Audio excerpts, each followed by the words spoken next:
Hi and welcome to Simply Ballers 2024-2025 season previews. It's that time of the year where for the next 30 days I'll be releasing a season preview for each team. In each preview there will be a quick season and off-season recap.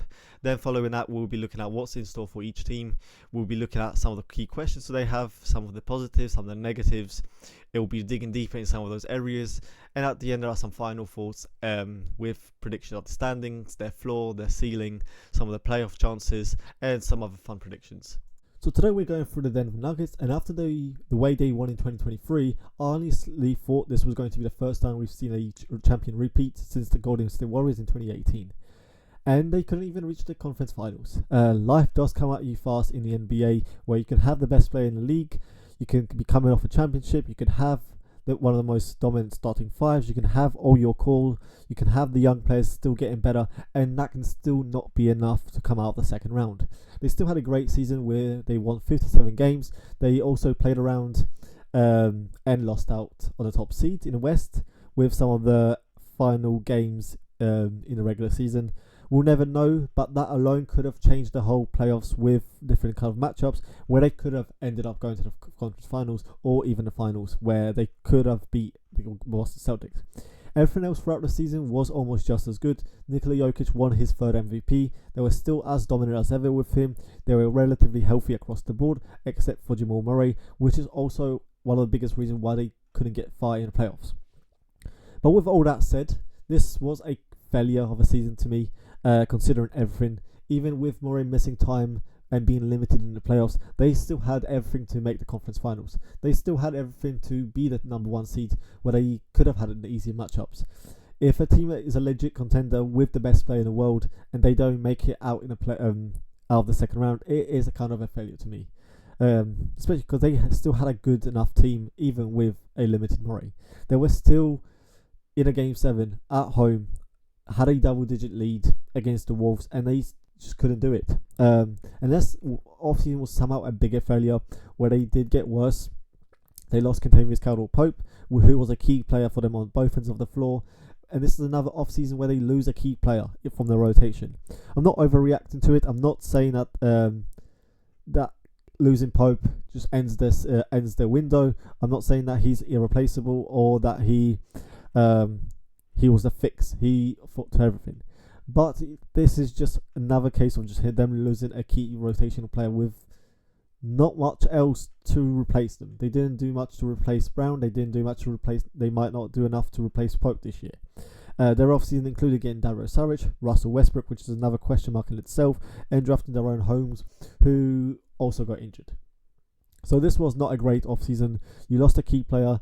The guy you drafted is injured, and now you're just banking a lot on the young players to replace some of the players that you missed. So what's in store for the Nuggets this year? It's another season of the greatness from Nikola Jokic. Who and how will they look to replace Pope? Who's even taking his starting spot? Can we see a different Porter Jr. offensively? Can he add something new? Because we know what he does now. We know the kind of off-ball player he is. Can he adjust some of the shot diet? Can he add something new like his passing? How legit is their defense? Will Pope leave and make a big difference on that end? Their 3-point issues. How will they address the math game? Because that has been a question about them for the last 2 seasons. Can Murray bounce back? And what are the expectations with the extension now? Russell Westbrook. That's the whole thing in itself. And what do they have with the young players? Do they have someone that can break out? Do they have a bunch of them that can be rotational players? Will some of them replace Pope? It's going to be a lot of banking on young players to continue to just develop and bring in rotational players, especially with the way they are set up with the contracts and all the tax issues. So Nikola Jokic has reached the status of I'm expecting greatness, and anything else will cause me to just raise an eye. What Jokic has done in the last 4 seasons, it's generational. It's something we have never seen in basketball, and I wonder how many athletes across sports had a similar run to what he has. Whether it's fair or not, once you reach an all-time level status where the argument is top 10, top 15 player of all time, those are the expectations. That's the blessing and the curse of being that good, because once you're that good, that's the expectation you set for yourself, and it's if you have kind of drop-offs here and there, that's going to matter a lot, because at the very top, those margins are very small. Because this isn't just best in the world kind of good. This is putting in conversation to be best of all time. Period. That's the standard. And right now, I'm just expecting that. There's nothing from Jokic that would make me think he's going to decline. There's nothing about him that would make me think he's not going to go hard throughout the regular season. I'm not worried or concerned about him a single bit. Their ceiling or concerns that they may have doesn't depend on Jokic needing to add or change anything. It can definitely help, and it doesn't mean that he shouldn't look to improve or adapt, but their success isn't dependent on it. It's just a fun question, and the best thing to look forward to when watching the Denver Nuggets, it's just seeing his greatness. He can stay as he is, and they will legit have a chance to compete every single year. But having said that, I do want to see if he can bounce back as a 3-point shooter, because this is the ultimate cheat code for him, where if he has a 3-point shot the way he had in 2023, it's over for anyone else. That's what hurt them in the playoffs this year, and it's also what hurt Serbia in the Olympics. He doesn't have to be a 38% shooter the way he was, but he just can't. He doesn't have to be that to give them a chance. But if he is, it just makes any of the conversations regarding the Nuggets competing just non-conversation, because then there's nothing that you can do to stop Nikola Jokic. It's essentially making the best offensive player in the NBA be more like a player in 2K. That is just a cheat code where it's unfair for everyone. And I still also wonder if there's something else in his game that he could add, because he's already the best offensive player in the world. But what could he even possibly add at this point? What could he do this year that would make you think he's even better? Because each season he does feel and look better. There are some shots, especially with his floaters and shot mid-range, that continue to just improve. There are things that he can just improve on. There are ways that he can just make himself more effective, and that's the scary part. And it's the most exciting part about the Nuggets. It's seeing how great can Jokic be.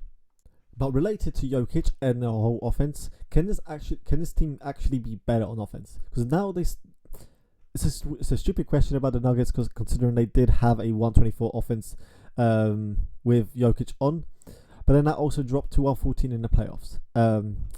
Offense shouldn't be an issue with Jokic as the top player. There shouldn't be even a conversation about them, and yet for these two seasons, it has been conversation when it comes to the free throw rate. It has been a conversation with the 3-point rate, because at times their math is not going to math, and that just causes so many concerns when going up against teams that can outshoot them, can get to the rim and to the free throw line.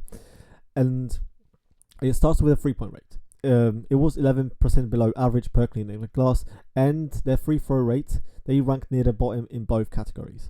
So there's a limit to how much you can be behind the math game before you actually can't outscore your opponents. They're already elite at everything else, and they still may have issues with it because they're not getting the easy shots at the rim. They're not getting the shots, at the free throw line, and they're also not prioritizing the free. And it's still actually impressive that they won the way they have. It's impressive that they can generate such an elite offense with those two areas being at the bottom, and that's just, to me, makes them even more dangerous, because they're doing this without the math game. They're doing a 124 offensive rating with Jokic on without being that analytically friendly with the 3-point shooting and a free throw. So imagine how more dangerous can they be if they adjust that, if they can put up more threes. Their offense would be even better. And that's what made them last year so effective as well, where in the playoffs they did have one of the highest free throw rates. This wasn't the case this year, so they couldn't offset that a lower 3-point rate. And a lot of that comes down to just Jokic, where it went down from where their free throw rate both went down. From Jokic, it went from 0.336 to 0.291, and from Murray, it went from 0.184 to 0.104. So this starts with your best player. The free throw starts with the best players just attacking the rim more, getting to the line, because that's what the Nuggets really need. But I'm curious to see how they will adapt with the 3-point shooting, because this is a good issue to have. Like I said, it's good that the offense isn't dependent on anything that's highly volatile. It's not dependent on high volume of threes like it is with the case of like Celtics. So they're getting efficient shots everywhere else. They're getting good shots at the rim, in the paint, in the mid-range. Now they just need to adjust some of the shot diet. If they can, then they will just be even more unstoppable on top of what the elite stuff they're already doing everywhere else.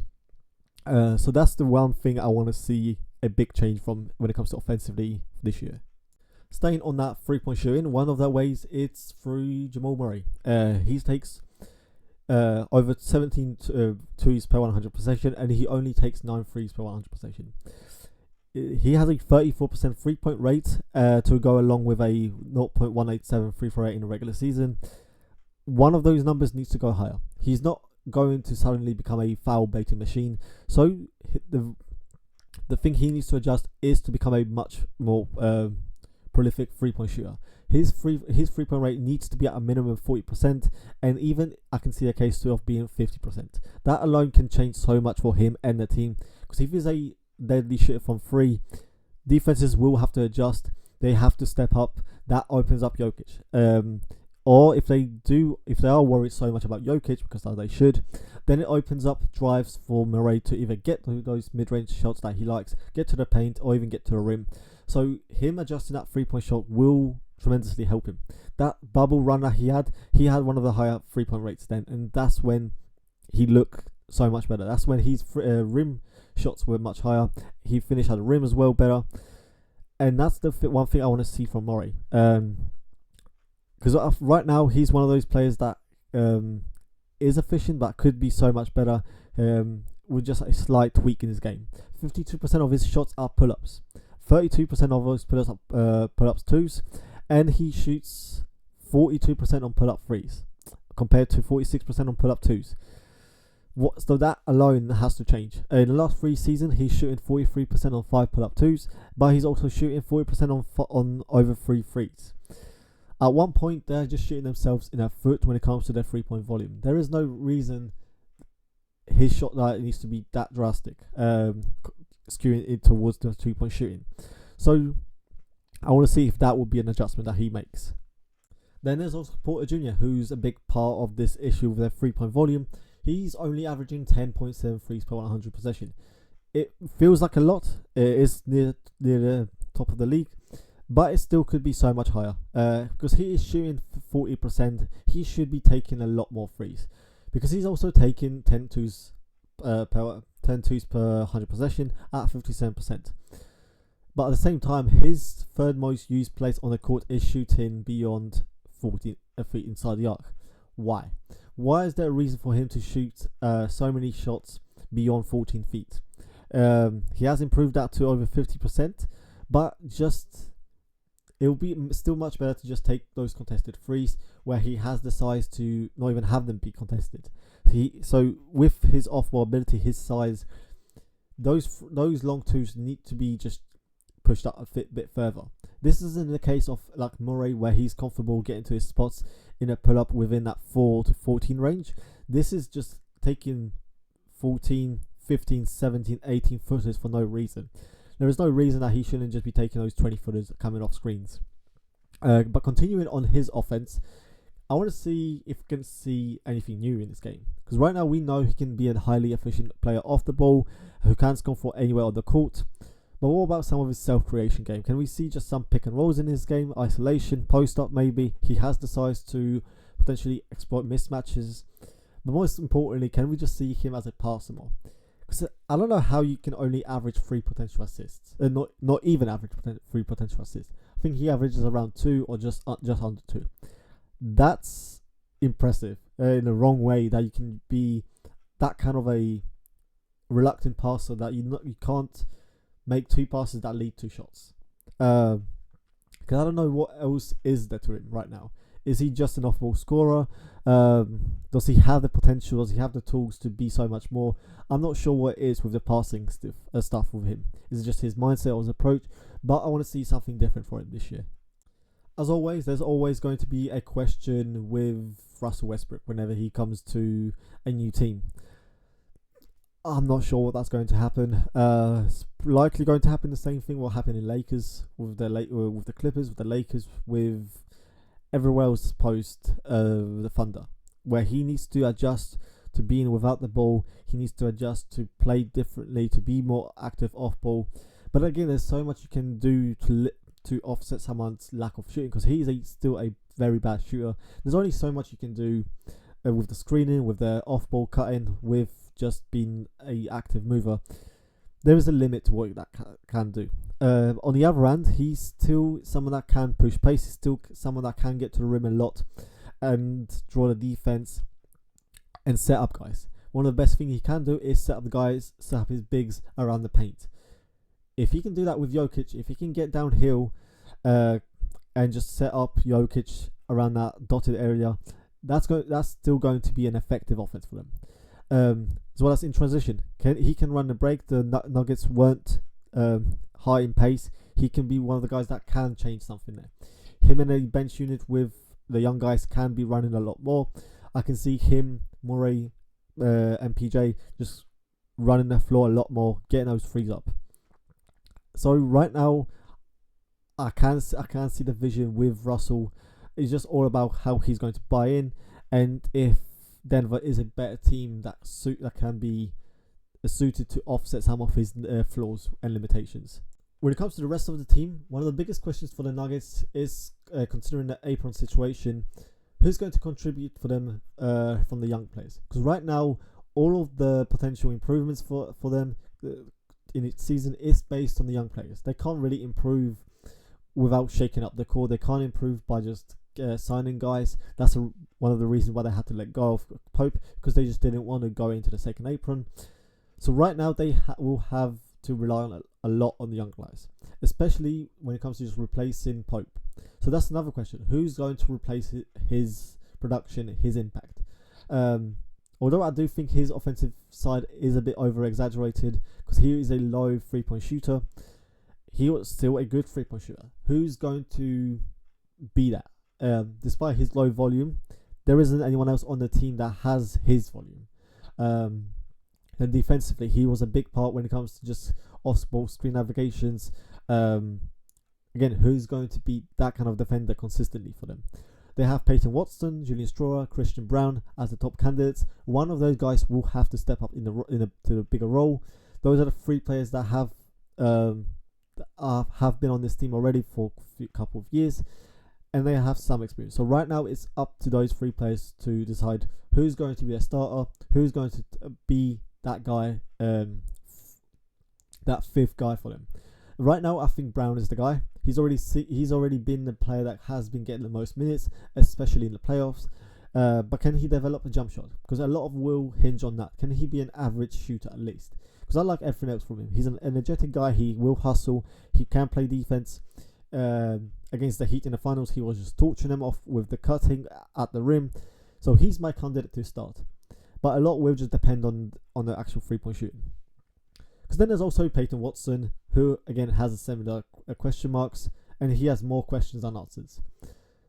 But again, it's as simple as it is. It will hinge a lot on 3-point shooting, because against the Wolves, there were possessions with Gobert on him where he just sat in the paint because they didn't care about Peyton Watson. But can he be useful without the 3-point shot? They already did the same thing with Gordon. So can he play that kind of role where even without the 3-point shooting, he can play better defense, he can be a screener, he cut and still find ways to be just as effective as Gordon is without the 3-point shot. And on that note, Gordon, he's almost a perfect role player, and he does so many things on both ends of the floor in very different roles. He can be the ball handler. We've seen that against the Wolves, where they were pressuring Jamal Murray, so it was Gordon just taking the heat off him.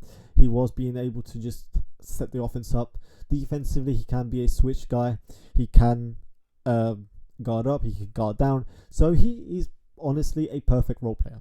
And the 3-point shooting for me is just a cherry on top. I just love watching Aaron Gordon play. And I wonder if there's still improvements for him, because considering how we saw him go from Orlando Gordon to the Denver Gordon, is there a new version of Denver Gordon now? Finally, there's Strawyer. At this point, it's figuring out what he even is at this point. In his rookie season, there were no stats, or there was no stat that jumps out, and there shouldn't be, because he is still just a rookie.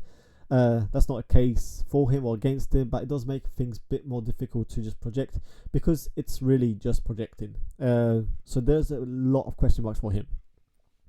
Then the last point, it's what's going to be about the defense, because that's one of the reasons why they've been successful in the regular season.